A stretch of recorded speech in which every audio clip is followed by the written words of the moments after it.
Hello दोस्तों, मैं अखिल कुमार स्वागत करता हूं आपके अपने YouTube channel GK with Sunil Singh में। जैसा कि आपको सर ने जीके और जीएस की क्लासेस प्रोवाइड कराई, आपने उन्हें बहुत अच्छे से देखा, सपोर्ट किया, उसके लिए मैं आपका धन्यवाद व्यक्त करता हूं। और हमें भी और यह भी उम्मीद करता हूं कि आप आगे भी यह प्यार बनाए रखेंगे, ऐसे ही सपोर्ट करते रहेंगे। देखिए, जीके और जीएस की क्लास के साथ साथ मैथ और रीजनिंग की क्लास भी हम चालू करने जा रहे हैं।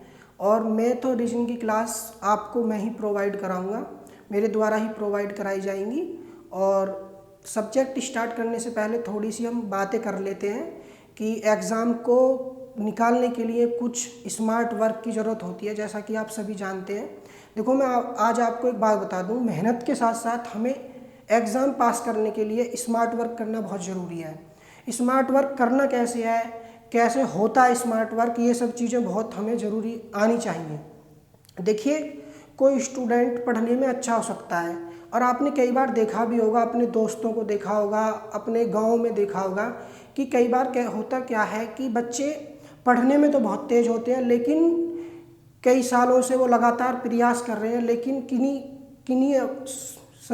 किन्हीं भी समस्याओं के कारण वो एग्ज़ाम नहीं निकाल पा रहे हैं।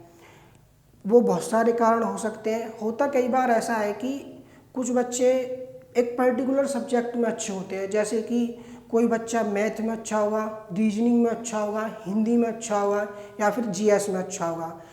होता यह है कि वो बार बार लगातार एक ही सब्जेक्ट पे प्रयास करते रहते हैं। हमें ऐसा नहीं करना है, हमें सभी सब्जेक्ट को इक्वली लेके चलना है, इक्वली ट्रीट करना है। मैथ को भी साथ लेके चलना है, रीजनिंग को भी साथ लेके चलना है, हिंदी को भी साथ में लेकर चलना है, और रीजनिंग को भी साथ में लेकर चलना है, ताकि किसी भी एग्ज़ाम को हम आसानी से निकाल सकें। देखिए, अब बात आती है सब्जेक्ट की। देखिए, होता क्या है कि ऑफलाइन बैच होता है, तो हम बच्चों से पूछ लेते हैं कि बेटा क्या पढ़ना पसंद करेंगे आप, पहले रीजनिंग पढ़ेंगे या मैथ पढ़ेंगे, उसमें भी मैथ में भी क्या टॉपिक पढ़ना चाहेंगे आप। कई बार तो बच्चे बता देते हैं कि सर ये टॉपिक स्टार्ट कर लीजिए। तो मैंने इन सब चीज़ों को एग्ज़ाम के हिसाब से सब पॉइंट ऑफ व्यू अपने उसमें सोच के मैंने रीजनिंग स्टार्ट करने का सोचा है।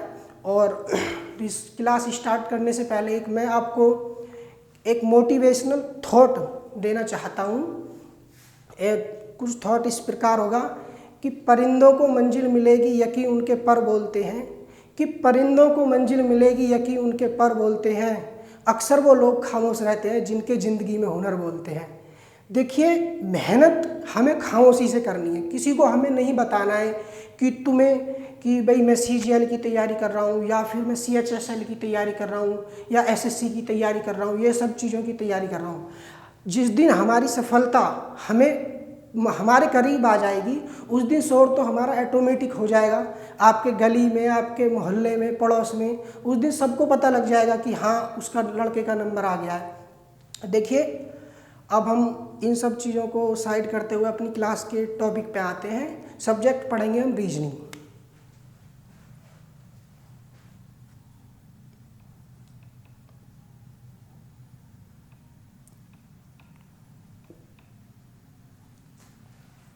तर्क शक्ति, जिसको हम हिंदी में बोलते हैं तर्क शक्ति।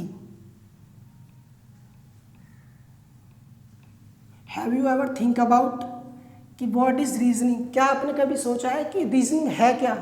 हम कई बार लगातार कई सालों से पढ़ रहे हैं कि रीजनिंग में ये कैलेंडर, क्लॉक और तुम्हारा कोडिंग, डिकोडिंग, ये सारे टॉपिक्स, ब्लड रिलेशन पढ़ते हैं, लेकिन कभी हमने जानने की कोशिश की है कि रीजनिंग है क्या?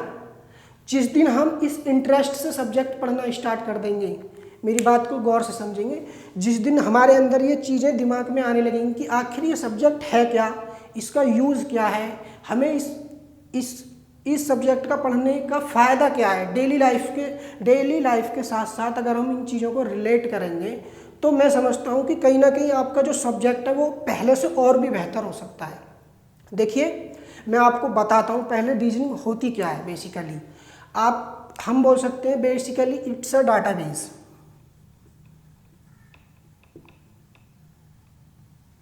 अब आप सभी लोग सोच रहे होंगे कि ये क्या होता है। देखिए, आपके दिमाग में कोई भी एक विचार आया, उसके बाद में आप उस पर सोचेंगे, अब उस पर कोई विचार आया, उसके बाद उस पर सोचेंगे, सोचने के बाद उसके बाद उस पर निर्णय लेंगे। कोई मान लीजिए कि भाई 1 2 3 4 डैट डैट डैट डैश, पहले हमने सोचा, इस पर फिर हम विचार करेंगे कि 1 2 3 4 की कहीं ना कहीं इसमें सीरीज जुड़ रही है, कि हमने इस पर विचार किया और उसके बाद में हम निर्णय लेंगे। निर्णय क्या लेंगे कि भाई अब 5 आएगा, 6 आएगा, 7 आएगा। तो कहीं ना कहीं अब हमने निर्णय लिया। कभी सोचा है तर्क शक्ति इसका नाम क्यों लिखा गया है? भाई सोचने वाली बात है कि इसको तर्क शक्ति लिखा क्यों गया है। कहीं ना कहीं अगर हम इस चीज़ को अगर यहाँ से और यहाँ जोड़ें कि पहले किसी चीज़ का विचार आया, फिर उसके बारे में हमने अपने दिमाग से सोचा और सोचने के बाद में हमने निर्णय लिया। निर्णय लेंगे तभी तो हम किसी चीज़ के बारे में तर्क दे सकते हैं। क्यों भाई? हमने सोचा, उसके बाद में विचार किया, विचार करने के बाद में हमने निर्णय लिया, वही क्या कहलाती है? रीजनिंग कहलाती है। ठीक है, उसके बाद आपको मैं समझता हूँ समझ में आया होगा। और इसी के बाद में मैंने एक टॉपिक रीजनिंग में सोचा है कि जो मैं आपको पढ़ाऊँ। अब टॉपिक हम पढ़ेंगे इंग्लिश अल्फ़ाबेट। टॉपिक बोल सकते हैं या फिर हम बोल सकते हैं चैप्टर बोल सकते हैं इसको, इंग्लिश अल्फ़ाबेट। देखिए थोड़ी राइटिंग ऐसी हो सकती है, राइटिंग पे ना जाएं। इसको बोलते हैं अंग्रेजी वर्णमाला हिंदी में।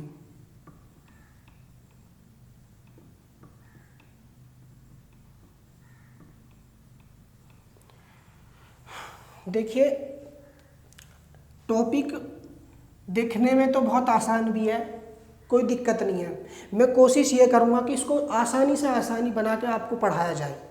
देखिए सबसे पहले हम अल्फ़ाबेट के बारे में पढ़ेंगे, जो कि आपने पढ़ भी रखे हैं, ABCD वगैरह। उसके बारे में जो भी आपको उसके टाइप वाइज क्वेश्चन कराए जाएंगे, पर्टिकुलर टाइप होगी, उस टाइप के हिसाब से आपको 5-10 क्वेश्चंस होंगे उस टाइप के हिसाब से। उसके बाद नेक्स्ट टाइप होगी, फिर उसके क्वेश्चंस होंगे।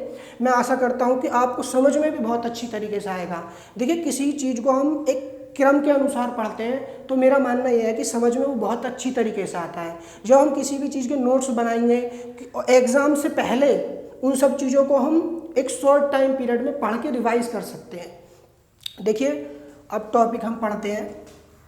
जैसा कि आपने देखा भी है,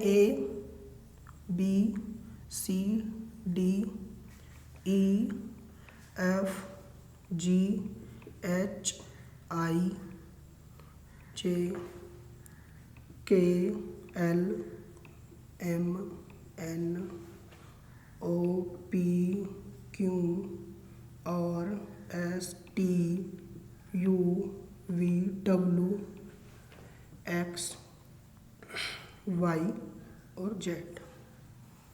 देखिए ये मैंने आपके सामने ABCD लिख दी है। अब इन पर हम नंबरिंग कर लेंगे। पहले 1 2 3 4 5 6 7 8 9 10 11 12 13 14 15 16 17 18 19 20 21 22 23 24 25 26। देखिए मैंने ये नंबरिंग इसलिए किया कि अब जो हम क्वेश्चंस पढ़ेंगे या क्वेश्चन, इन सब चीज़ों के माध्यम से ही हमें समझ में आएगा। जो हम क्वेश्चंस अब आगे करने वाले हैं, जो इस टॉपिक के बारे में मैं क्वेश्चंस आपको बताऊंगा, एक बार हम एक पीछे से भी काउंटिंग लिख लेते हैं ताकि मैं आपको आसानी से समझा सकूं। 2 3 4 5 6 7 8 9 10 11 12 13 14 15 16 17 18 19 20 और 21 22 23 24